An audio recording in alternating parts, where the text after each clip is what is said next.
शुरू करते हैं आज की क्लास।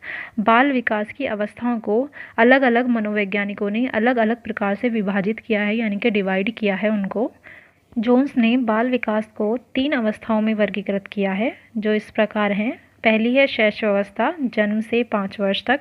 दूसरी है बाल्यावस्था, 5 वर्ष से 12 वर्ष तक। तीसरी है किशोरावस्था, 12 से 18 वर्ष तक। ठीक है, तो जो महान दार्शनिक हुए हैं रूसो, उन्होंने भी इसी प्रकार से बाल विकास की अवस्थाओं को विभाजित किया था। उन्होंने भी इन तीनों ही अवस्थाओं को बताया था। इनके अलावा हरलोक ने भी एक वर्गीकरण प्रस्तुत किया है, जिसमें उन्होंने अनेक प्रकार की अवस्थाएं दी हैं, जिसमें पहली है गर्भावस्था, जो गर्भधारण से बालक के जन्म तक होती है। फिर इन्होंने एक और अवस्था को ऐड किया है, जो है नवजात अवस्था, जो जन्म से 14 दिन तक होती है, यानी कि 2 सप्ताह तक होती है। उसके बाद शैशवावस्था को इन्होंने बांटा है 2 सप्ताह से, यानी कि 14 दिन से 2 वर्ष तक मानी है शैशवावस्था। उसके बाद बाल्यावस्था 2 वर्ष से 11 वर्ष तक। इसके बाद किशोरावस्था 11 वर्ष से 21 वर्ष की आयु तक। ठीक है, बाद में इन्होंने किशोर अवस्था को भी 3 वर्गों में विभाजित किया। पूर्व किशोरावस्था यानी कि 11 से 13 वर्ष की आयु तक, और मध्य किशोरावस्था 13 से 17 वर्ष की आयु तक। फिर उत्तर किशोरावस्था जो है 17 से 21 वर्ष की आयु तक। अब जितने भी मनोवैज्ञानिक हैं, सब ने अलग अलग वर्गीकरण किया है, लेकिन इसके अलावा एक सामान्य वर्गीकरण भी है, यानी कि एक जनरल कैटेगराइजेशन है, जिसे ज़्यादातर सभी मनोवैज्ञानिक स्वीकार करते हैं। उसमें हम 4 भागों में विकास की अवस्थाओं को विभाजित करते हैं। पहली है गर्भावस्था, जैसा कि आपने पहले भी देखा, गर्भधारण से जन्म तक। फिर शैशवावस्था, जन्म से 5 वर्ष तक, 5 या 6 वर्ष मान सकते हैं हम इसको। ठीक है, उसके बाद बाल्यावस्था 6 वर्ष से 12 या 13 वर्ष हम इसे मान सकते हैं। उसके बाद किशोरावस्था 13 से 18 या 19 वर्ष तक। ठीक है, तो ये रहा बाल विकास की अवस्थाओं का वर्गीकरण। अब हम एग्ज़ाम के पॉइंट ऑफ व्यू से पढ़ेंगे तो हम इसमें सिर्फ 3 अवस्थाओं को पढ़ेंगे, शैशवावस्था, बाल्यावस्था और किशोरावस्था, क्योंकि एग्ज़ाम में ज़्यादातर इन तीनों ही अवस्थाओं में से आता है। गर्भ अवस्था में से कोई भी क्वेश्चन यूजीसी नेट के एग्ज़ाम में अभी तक नहीं आया है, तो हम सिर्फ और सिर्फ 3 अवस्थाओं को पढ़ेंगे। तो सबसे पहली अवस्था है शैशव अवस्था। चलिए उसके बारे में डिस्कस करते हैं। शैशव अवस्था का काल है जन्म से लेकर 5 वर्ष तक का जो काल होता है, टाइम पीरियड होता है, उसे हम कहते हैं शैशव अवस्था। ठीक है, इस अवस्था के बारे में एडलर ने कहा है कि बालक के जन्म के कुछ माह बाद ही यह निश्चित किया जा सकता है कि जीवन में उसका क्या स्थान है। देखिए, जो जन्म से 5 वर्ष तक की जो अवस्था होती है, बालक की टाइम पीरियड होता है पूरा, इस समय बालक का विकास बहुत ही तीव्र गति से होता है। ठीक है, सभी प्रकार का, शारीरिक भी और मानसिक भी। ठीक, तो ये देखा जाता है कि इस समय हम बालक को जैसा बनाना चाहेंगे, जिस दिशा में हम उसको ले जाना चाहें, हम उसे ले जा सकते हैं। ठीक है, जैसे गुण हम उसके अंदर डालेंगे, आगे चलकर वो बालक उसी प्रकार का बन जाएगा। इसके अलावा गुड एनफ ने भी इस बारे में कहा है कि व्यक्ति का जितना भी मानसिक विकास होता है, उसका आधा 3 वर्ष की आयु तक हो जाता है। यानी कि व्यक्ति के पूरे जीवन काल में उसके मानसिक विकास जितना भी होता है, उसका आधा कब तक हो जाता है? 3 वर्ष की आयु तक हो जाता है। बाकी का पूरी ज़िंदगी चलता रहता है। ठीक है, और ये भी कहा जाता है कि 95% जो मस्तिष्क का आकार है वो 5 वर्ष तक पूरा हो जाता है, 95%। ठीक है, तो और बाकी का पूरी लाइफ टाइम चलता रहता है। तो इसी से आइडिया लगाया जा सकता है कि शैशव अवस्था जो है वो कितना महत्वपूर्ण काल है एक बालक के लिए, और जो उसका ख्याल रख रहा है उनके लिए। ठीक है, इस अवस्था को विकास की सबसे महत्वपूर्ण अवस्था इसीलिए माना गया है क्योंकि इसमें भावी जीवन की आधारशिला को डाला जाता है। भावी जीवन यानी कि भविष्य में जैसा उसका जीवन होगा, उसका आधार हम कब रखते हैं? जब वो जन्म से 5 वर्ष की अवस्था के बीच होता है। इस अंतराल में हम उसकी नींव को बहुत मजबूत बनाने की कोशिश करते हैं, और करनी भी चाहिए। ठीक है, बालक शारीरिक और मानसिक दोनों ही दृष्टि से इस अवस्था में अपरिपक्व होता है, यानी कि वो शारीरिक रूप से भी और मानसिक रूप से भी पूरी तरह से मैच्योर नहीं होता है। हम उसमें जो गुण डालना चाहें उसमें डाल सकते हैं, जैसा उसका शारीरिक विकास हम करना चाहें अपने अकॉर्डिंग कर सकते हैं। ठीक है, वह हर उस कार्य से बचना चाहता है जो उसे कष्ट पहुंचाता है और उस कार्य को करना चाहता है जिसमें उसे आनंद मिलता है। ठीक है, इस उम्र के जो भी बालक होंगे सिर्फ उसी कार्य को करना चाहेंगे जिसमें उन्हें अच्छा महसूस होगा, उन्हें आनंद मिलेगा, प्लेजर मिलेगा। ठीक है, बाकी के कार्य जिनसे उन्हें कोई भी प्रॉब्लम होगी या कष्ट होगा उनको वो नहीं करेंगे, चाहे उस कार्य से उन्हें कोई ना कोई लाभ पहुँचे तब भी वो उस कार्य को नहीं करेंगे अगर उसमें आनंद उन्हें नहीं मिल रहा है तो। अब इसकी शैशव अवस्था की कुछ विशेषताएं देख लेते हैं। ठीक है, इन पॉइंट्स को आप ध्यान में रखते जाइएगा क्योंकि जब हम आगे बालक की शिक्षा की व्यवस्था करेंगे वो भी हम इसमें पढ़ेंगे कि शैशव अवस्था में बालक की शिक्षा का स्वरूप क्या होना चाहिए, तो उसको भी इन पॉइंट के आधार पर इनके आधार पर ही पढ़ेंगे। पहली विशेषता है सीखने की क्रिया में तीव्रता। इस अवस्था में बालक बहुत अधिक तीव्र गति से सीखता है। हम उसे जो भी चीज़ें सिखाते हैं बहुत जल्दी से उसको वो एब्जॉर्ब कर लेता है, बहुत जल्दी कैच करता है उन चीज़ों को। और कहा भी गया है कि प्रथम 3 वर्ष में बालक बाद के जो 12 वर्ष होते हैं उससे दुगनी स्पीड से सीखता है। ठीक है, जो स्टार्टिंग के 3 वर्ष होते हैं इस काल के, उसमें बालक बाद के जो 12 वर्ष तक वो सीखता है उसके अकॉर्डिंग दुगनी गति से सीखता है इन शुरू के 3 साल में, 3 वर्षों में। ठीक है, आगे देखते हैं। नेक्स्ट है मानसिक क्रियाओं में तीव्रता। इस समय मानसिक क्रियाएं जितनी भी होती हैं बालक की, स्मृति, कल्पना, ध्यान, इस प्रकार की जो मानसिक क्रियाएं होती हैं उनमें बहुत तीव्रता होती है। बच्चे की ज्ञान अर्जन करने की जो मानसिक प्रक्रिया है वो बहुत अच्छी प्रकार से काम करती है शैशवावस्था में। ठीक है, नेक्स्ट है शारीरिक विकास में तीव्रता। बच्चे का शारीरिक विकास भी बहुत तीव्र गति से इस आयु में होता है। शैशवावस्था में देखा होगा आपने कि बच्चे जन्म से लेकर 5 वर्ष तक कितनी स्पीड से बढ़ते हैं। शारीरिक, मानसिक और सभी प्रकार का विकास इस समय बहुत तीव्र अवस्था में होता है, तीव्र गति से बढ़ता है। ठीक है, नेक्स्ट है कल्पना जगत में विचरण करना। तो इस उम्र में बच्चे जो हैं वो कल्पना जगत में विचरण करते रहते हैं, यानी कि इतनी अधिक कल्पनाएं बच्चे करते हैं कि वो जो वास्तविक जगत है उसकी ओर ध्यान नहीं देते, सिर्फ और सिर्फ अपने कल्पनाओं को ही वो रियलिटी मानते हैं, उन्हीं को हकीकत मानते हैं। आपने देखा होगा कि कुछ बच्चे जो मतलब एस्ट्रोलॉजर बनना चाहते हैं, इसी उम्र में सब बच्चे ये कहते हैं कि मुझे एस्ट्रोलॉजर बनना है, मुझे साइंटिस्ट बनना है, मुझे ये बनना है, वो बनना है। इन चीज़ों को बच्चे इसी उम्र में सबसे ज़्यादा बोलते हैं। ठीक है, तो क्या है कि वो अपने आप को उनकी जगह इमेजिन करते रहते हैं। कुछ बच्चे ऐसे होते हैं, आपने देखा होगा कि मान लीजिए सुपरमैन की मूवी देखते हैं, कार्टून मूवी देखते हैं, तो खुद को ही सुपरमैन समझने लग जाते हैं। वो क्या करते हैं, आपने एक ऐड में भी देखा होगा कि बच्चे गले में दुपट्टा बांध करके लगा के उड़ने की कोशिश करते हैं सुपरमैन की तरह। तो क्या है, वो चीज़ वो कल्पनाओं में रहते हैं हमेशा, उस चीज़ को वो रियलिटी समझते हैं। सुपरमैन रियल में तो हो नहीं सकता, बट उन्हें क्या लगता है कि वो रियलिटी है। ठीक है, तो इस प्रकार से वो कल्पना जगत में ही घूमते रहते हैं। नेक्स्ट है भाषा का विकास। जब बच्चा शैशव अवस्था में होता है तो उस समय बच्चे का सबसे ज़्यादा भाषा का विकास होता है। जो स्टार्टिंग के वर्ड्स हैं, जैसे कि इसमें आप देख सकते हैं न, एह, हे, इस टाइप के जो वर्ड्स होते हैं छोटे मोटे, अ, प, म, इन तरह के वर्ड्स को बच्चा बोलना स्टार्ट कर देता है। ठीक है, तो इनको क्या हम कहते हैं, बैबलिंग कहते हैं। बच्चा बैबलिंग करना स्टार्ट करता है शैशव अवस्था में, तो उसका विकास बहुत तीव्र गति से होता है भाषा का इस समय।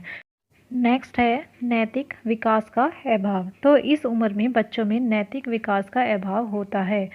वो कोई भी अनुचित कार्य करने लग जाते हैं क्योंकि उन्हें उचित और अनुचित के बीच का जो अंतर है, डिफरेंस है, वो पता नहीं होता। उन्हें ये नहीं पता कि क्या सही है और क्या गलत है। जब तक हम उन्हें नहीं बताते तब तक उन्हें इस चीज़ के बारे में कुछ नहीं पता होता।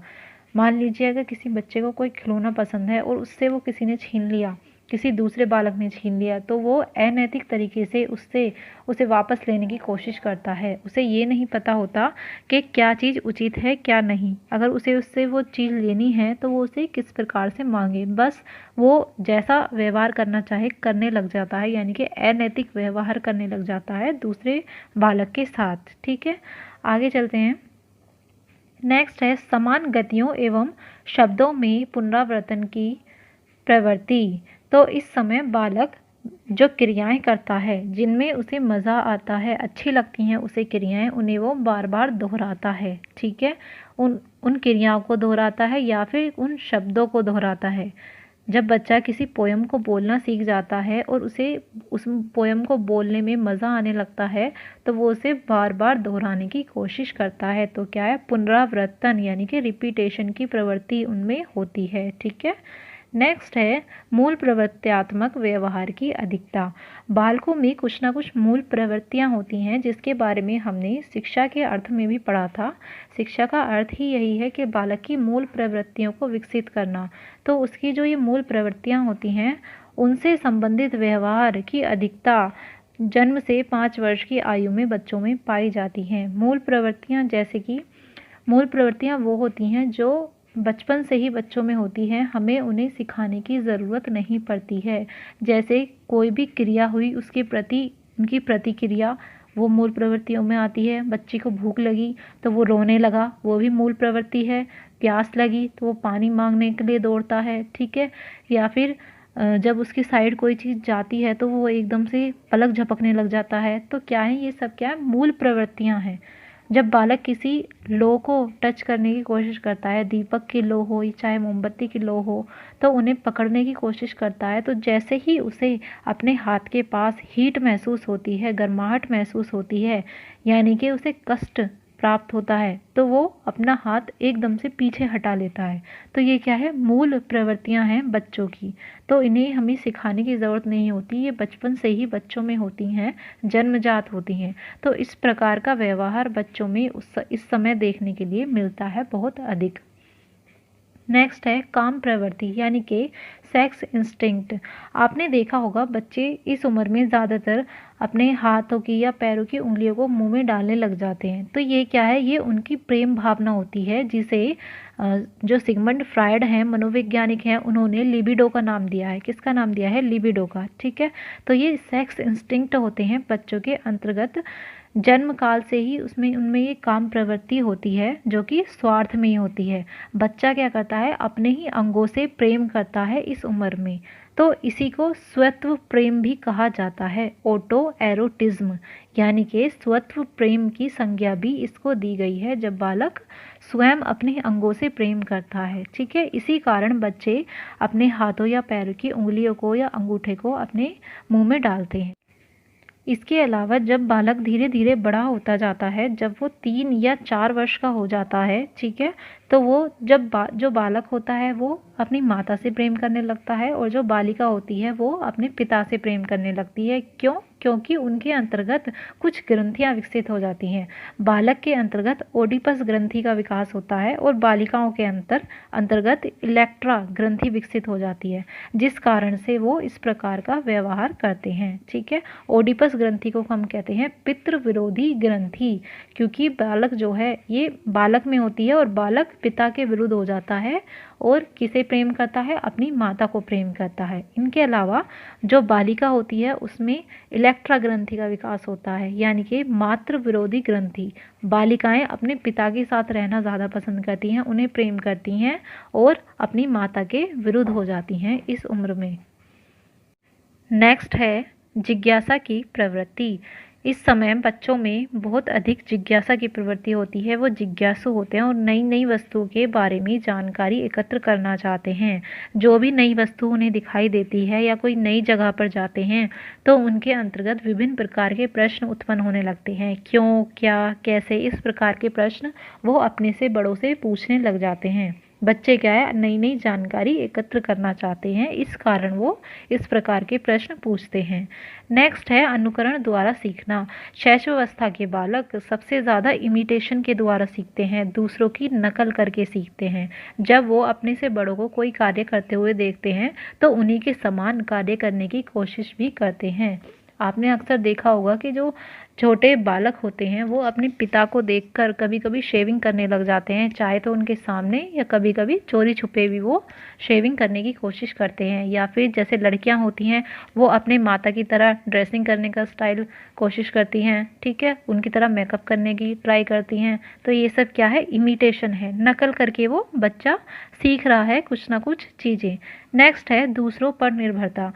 इस उम्र में बालक पूर्ण रूप से दूसरों पर निर्भर होते हैं अपनी छोटी छोटी चीज़ों के लिए भी, जैसे खाने से पहले हाथ धोना या खाने के बाद हाथ धोना, सुबह उठकर ब्रश करना, स्कूल के लिए तैयार होना। तो ये क्या है, इन सब चीज़ों के लिए वो अपने से बड़ों पर निर्भर रहते हैं, स्वयं वो इन चीज़ों को नहीं करते जब तक कि कोई बड़ा उनसे ना करवाए। अब देख लेते हैं शैशवावस्था में शिक्षा का स्वरूप कैसा होना चाहिए। ठीक है, शिशु के सामने नई नई वस्तुओं को प्रस्तुत करते रहना चाहिए। क्यों? क्योंकि बच्चा जिज्ञासु होता है और वो नई नई चीज़ों के बारे में जानकारी एकत्र करना चाहता है। तो अध्यापक जब उन्हें नई नई वस्तुएं दिखाएगा और उनके बारे में बताएगा कि इसे क्या कहा जाता है, ये कहाँ से आया है, इसकी क्या हिस्ट्री है, तो बच्चा उन चीज़ों को बहुत जल्दी कैच करेगा, सीखेगा, समझेगा। ठीक है, नेक्स्ट है सुप्त अवस्था में पड़े अच्छे गुणों को जागृत करना।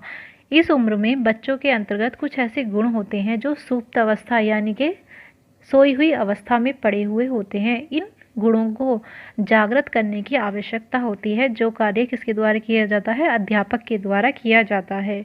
शिशु की मूल प्रवृत्तियों का दमन नहीं करना चाहिए। दमन यानी कि उन प्रवृत्तियों को दबाना नहीं चाहिए। कुछ बच्चे, ज़्यादातर बच्चे ऐसे होते हैं जो चीज़ों को इधर उधर फेंकना पसंद करते हैं, खेलना कूदना पसंद करते हैं। ठीक है, तो ये क्या है, मूल प्रवृत्तियां हैं बच्चों की। हमें उन्हें खेलने कूदने से कभी नहीं रोकना चाहिए।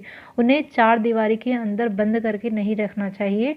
दूसरे बच्चों से घुलना मिलना चाहते हैं बच्चे, वो भी क्या है, मूल प्रवृत्ति है। तो इन चीज़ों का दमन, एक बालक की मूल प्रवृत्तियों का दमन नहीं करना चाहिए, उन्हें करने देनी चाहिए ये इस तरह की क्रियाएं।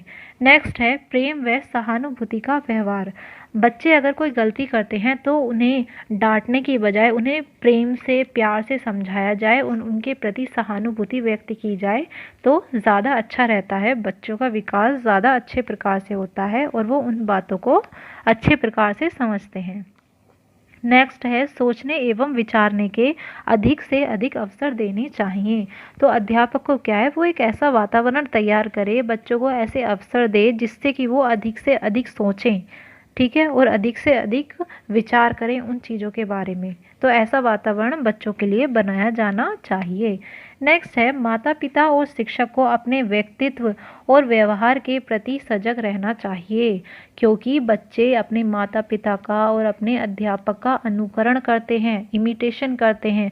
अगर माता पिता और अध्यापक का व्यवहार ही खराब होगा तो बच्चे भी क्या है, खराब व्यवहार को सीखेंगे। तो इसलिए अपने व्यक्तित्व और व्यवहार पर बहुत ज़्यादा ध्यान देने की आवश्यकता है माता पिता को और शिक्षक को, जिससे कि बच्चे अगर उन्हें देखकर कुछ सीख रहे हैं तो वो अच्छी बातों को सीखें। नेक्स्ट है शिशु के लिए शांत, सुंदर और स्वस्थ वातावरण का सृजन करना चाहिए, जिससे कि वो अच्छी अच्छी बातों को सीख सके।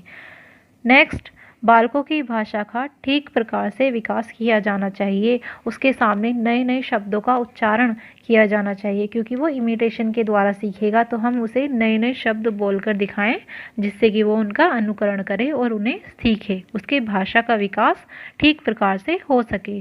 पाठ्यक्रम में ऐसे विषयों को सम्मिलित किया जाए जिनमें वास्तविकता का समावेश हो। अभी हमने पढ़ा कि बच्चे कैसे होते हैं, कल्पनाशील होते हैं इस उम्र में।